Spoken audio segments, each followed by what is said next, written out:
தலைவர் இன்று விமான நிலையத்திலிருந்து வருகை தந்து திருச்சி ஒன்றுக்கு வேட்புமனு தாக்கல் செய்ததற்கு பிறகு ஆர்ப்பரிக்கிற கூட்டத்தில் மக்களிடத்திலே உரையாற்றுகிற போதும் சரி, அவர் வருகின்ற வழிகள் அனைத்தும்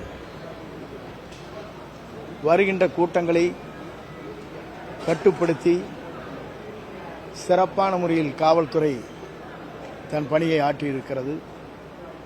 அதைப் போலவே வருவாய்த்துறையும் அரசு அலுவலர் அனைவரும்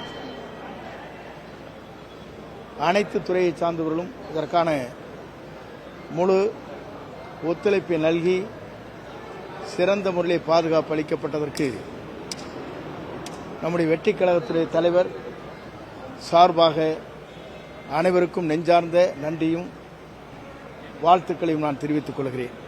கரூர் சம்பவம் ஒரு சூழ்ச்சி, ஜனநாயக படம் கூட்ட சூழ்ச்சிங்கிறாரு. இந்த கூட்ட சூழ்ச்சின்னு யாரை சொல்ல வர்றாரு? கரூர் சம்பவ சூழ்ச்சி தான் ஏன் அதை கோர்ட்ல சொல்லல?